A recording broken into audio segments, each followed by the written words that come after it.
Monsters. There was a monster in the closet. Claire knew that monsters weren't supposed to exist, but she was beginning to think that there was no other explanation. At first she had thought it was her imagination or that she was dreaming, but the strange noises and the shadows were too real to be her imagination or her dreams. The noises sounded as if someone was standing in the closet and moving coat hangers around. When she had heard the rattling on the first night, she had thought it must have been part of her dream and so had drifted back to sleep.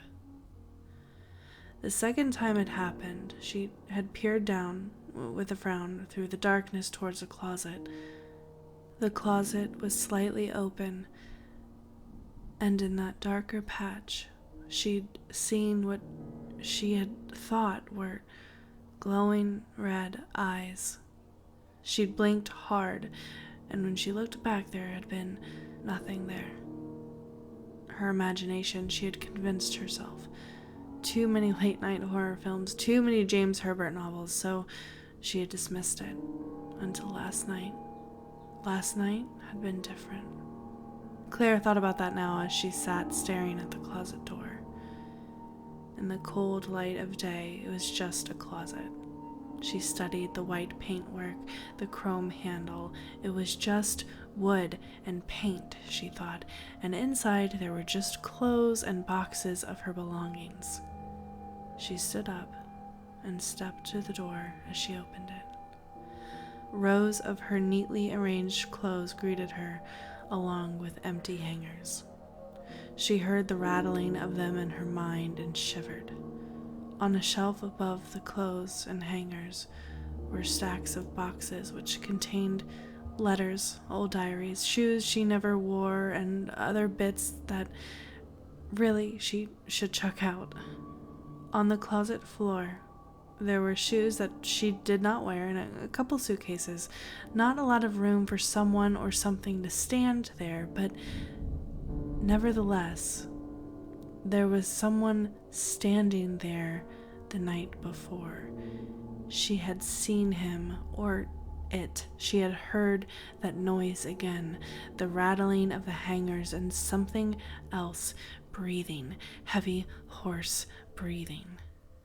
Terrified, she had lain there, duvet up to her eyes, staring at the closet, too scared to even swallow, when suddenly the door had started to slowly swing open, and a shadow had slipped out of the closet and stood in front of the bed, staring at her. Claire wanted to scream, but she couldn't. She'd felt paralyzed with fear, barely able to breathe. She had shut her eyes instead, praying that whatever it was would go away. When she half opened her eyes again, the shadow had gone. Her prayer had worked, but she'd lain awake for the rest of the night, heart pounding, staring at the open closet. Now she stood in front of it and wondered what it was she had seen. Had somebody broken into the place and stood watching over her as she slept? Or was it something even scarier than that? Something supernatural? She didn't know, but what she did know was that tonight she would be prepared. She glanced down at the knife she held in her hand. She could see her reflection in it, her fair hair falling over her face. The knife had belonged to her father before he died. He used it to go hunting and used this knife to skin the rabbits that he caught. Claire remembered watching him as he did it. The smell, the blood, the sounds. She walked around to the side of the bed now and placed the knife under her pillow, her jaw tight and her face pale. That night, Claire couldn't sleep. She kept staring at the closet, her heart pounding with terror. Maybe she should have called the police last night, she thought. What would she have told them, though? That there was something in her closet, something that disappeared when she closed her eyes and pretended it wasn't there? They would think she was crazy anyway. She'd had enough dealings with the police in the past. Her parents had seen to that, always calling them if she were even an hour late home. Thinking of her parents made her feel edgy as well as fearful. They'd never had a good relationship. They'd never understood her. Memories filled her head of her dad shouting at her, her mom wringing her hands with anguish, her voice sad. "Oh, Claire, why are you like this? Don't you realize how much we worry?" She pushed thoughts of them out of her mind and concentrated on the closet instead. The door hadn't moved. She could see that in the moonlight shining through the thin net curtains. Outside, she could hear the wind picking up, rustling the leaves on the trees, picking up bits of litter and blowing spots of rain against the glass. Claire shivered. She glanced at the window. The moon was like a giant eye staring at her. When she looked back at the closet, she realized the door had moved. Adrenaline punched her hard in the stomach. Her breathing quickened and her eyes widened slightly. Then she heard it, the rattling of the coat hangers. It was as if something had come through the back of the closet and was moving through the clothes to get to the front. Very slowly, Claire moved her left hand under her pillow.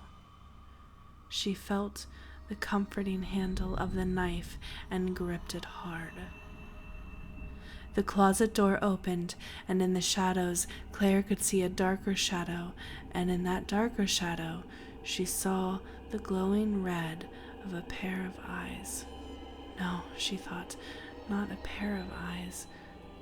There were 3 eyes, all in a row. They blinked. Trying not to wet herself, she withdrew the knife from under the pillow and closed her eyes. Maybe if she prayed hard enough again, it would be gone like the night before. Maybe this was indeed a nightmare. She opened her eyes. It wasn't there. But then she saw that it was by the open door of her room. It had moved, she thought, left the closet. Claire grasped the knife and kept her eyes on the shadow the whole time. She fought her fear slowly, moved her trembling legs out from under the duvet. Her feet found the carpet, her toes curled. She knew she had to do this quickly. Heart pounding, she sat upright, flung the duvet off the rest of her body, and sprang at the shadow, the knife raised high. With a scream, she brought it down hard and felt the blade slice through something. The shadow grunted with pain. Hot fluid poured over her fingers. Encouraged, Claire kept stabbing and stabbing, screaming with each sticky, hot thrust. Suddenly, the door burst open and 2 men rushed in. Light flooded the room. "Oh my God, Claire, no," one of the men screamed. "Quick," the other man said. "Grab her. I'll inject her." Claire felt herself being grabbed, her arms forced back. She was thrown onto the bed. One of the men wrenched the knife from her and threw it on the floor. The other man roughly jabbed a needle into her arm. "No," she hissed, but it was too late. Immediately she felt a numbness wash over her, her eyelids drooping as the strong sedative flooded her body.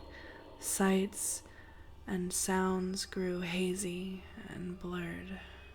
She tried to open her mouth to speak, but couldn't. The last thing she saw was blood splattered in streaky patterns all over the walls and closet door. How pretty, she thought before she fell unconscious. One of the men, Jim, who was a nurse at the high-security mental hospital where Claire was a patient, shook his head in dismay and horror as he gazed on the scene before him. On the carpet lay the bloody body of another patient who somehow must have gotten into Claire's room. All the doors were locked in this place and the rooms were monitored, but sometimes mistakes happened, thought Jim. Grimly, he bent and checked the man's pulse. Definitely dead. Jim wiped his bloody fingers on his trousers, then turned his gaze to Claire. She looked as innocent as a sleeping baby, he thought, but the truth was, she was as dangerous as a provoked rattlesnake. 2 years before, she had murdered both her parents, cut their throats as they slept for the simple reason that they didn't understand her. Now this. Jim shook his head again, then he turned and left the room to find help. While from the darkness of the closet, the eyes watched and waited.